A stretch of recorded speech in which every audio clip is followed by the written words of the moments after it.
ابو موسیٰ رضی اللہ تعالیٰ بیان کرتے ہیں کہ نبی کریم علیہ الصلوۃ والسلام نے ارشاد فرمایا مثل الذی یذکر ربہ والذی لا یذکر مثل الحی والمیت، کہ a person who remember Allah subhanahu wa ta'ala and other person who does not remember Allah subhanahu wa ta'ala.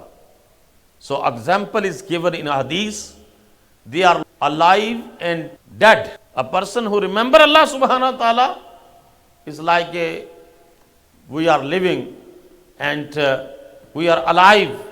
So a person who does not remember Allah subhanahu wa ta'ala like a dead person, although people they say this is alive, but without zikrullah, without remembrance of Allah subhanahu wa ta'ala, in the sight of Sharia that person would be considered a dead person.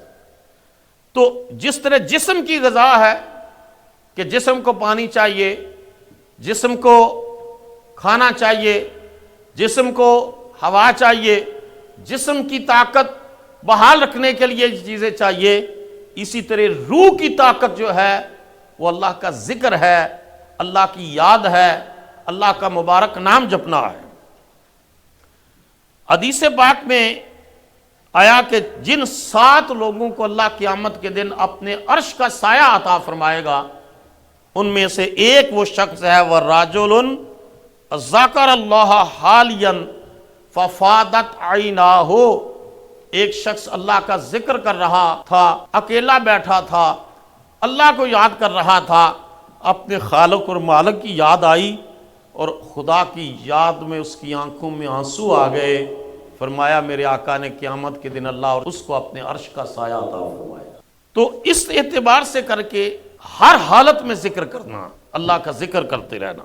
ابو ہریرہ رضی اللہ تعالیٰ روایت کرتے ہیں کہ رسول اللہ صلی اللہ علیہ وسلم نے فرمایا کہ اللہ پاک فرماتا ہے، حدیث قدسی وہ ہے کہ جس میں میسج اللہ کا ہے، مفہوم اللہ کا ہے، الفاظ رسول اکرم صلی اللہ علیہ وسلم کے۔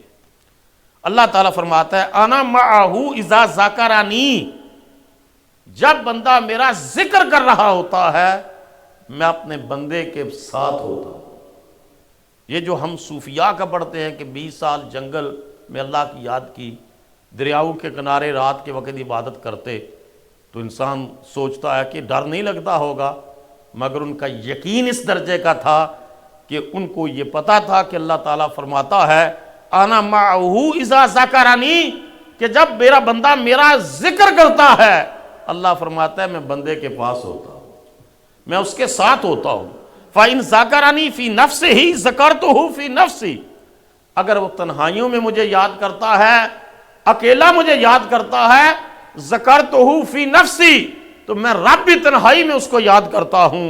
وَإِن ذَكَرَنِي فِي مَلَئٍ ذَكَرْتُهُ فِي مَلَئٍ خَيْرٍ مِّنْهُمْ، اگر وہ مجمع میں مجھے یاد کرتا ہے، محفل میں مجھے یاد کرتا ہے، دوستوں میں مجھے یاد کرتا ہے، کسی سیشن اور مجلس میں مجھے یاد کرتا ہے، تو حضور نے فرمایا اللہ فرماتا ہے میں اس سے بہتر مجلس میں اس بندے کو یاد کرتا ہوں۔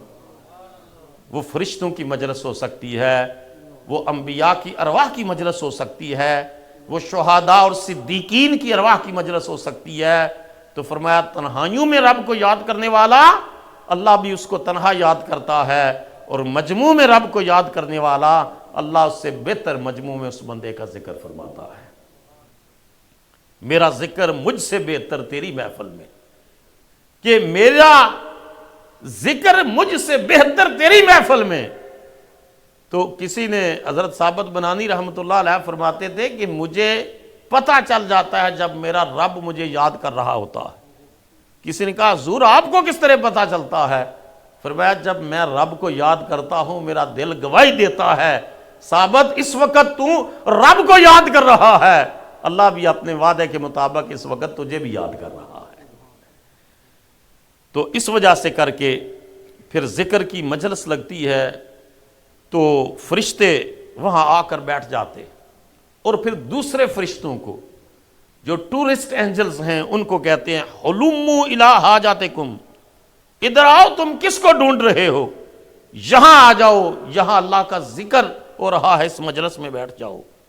اور پھر وہ جمع ہونے شروع ہو جاتے ہیں یہاں تک کہ اس مجلس سے لے کر آسمان تک فرشتوں کی قطاریں لگ جاتی ہیں، جو ذکر ہوتا ہے اس کو لے کر کے وہ فرشتے اللہ کی بارگاہ میں پہنچ جاتے ہیں۔ اللہ تعالیٰ حالانکہ جانتا ہے پھر بھی فرشتوں سے پوچھتا ہے کہ کہاں سے آئے ہو؟ تو وہ کہتے ہیں اللہ تعالیٰ تیرے ذکر میں کچھ لوگ بیٹھے ہوئے تھے، وہ تجھے یاد کر رہے تھے، وہ تیری تسبیح بولتے تھے، تیری بڑائی اور بزرگی بیان کرتے تھے، اور ہم اسی مجلس سے اٹھ کے آ گئے۔ اللہ تعالیٰ کہتا ہے وہ کیا چاہتے تھے؟ تو وہ کہتے ہیں یا اللہ وہ جنت کے طالب تھے۔ تو اللہ فرماتا ہے کیا انہوں نے جنت دیکھی ہے؟ یا اللہ نہیں دیکھی۔ فرمایا اگر دیکھ لیتے تو فرشتے کہتے ہیں پھر ان کا اشتیاق بڑھ جاتا، شوق بڑھ جاتا۔ اللہ تعالیٰ پوچھتے ہیں کہ وہ کس چیز سے پناہ مانگتے تھے؟ یا اللہ وہ دوزخ سے پناہ مانگتے تھے۔ اللہ تعالیٰ پوچھتا ہے کیا انہوں نے دوزخ کو دیکھا ہوا ہے؟ یا اللہ انہوں نے دوزخ کو نہیں دیکھا ہوا۔ فرمایا اگر وہ دوزخ کو دیکھ لیتے تو کہتے کہ پھر وہ اور زیادہ تو اس سے ڈرتے، اور زیادہ خوف رکھتے۔ اللہ فرماتا ہے کہ فرشتوں گواہ بن جاؤ، میں نے اپنا ذکر کرنے والے ان لوگوں کو بخش دیا ہے۔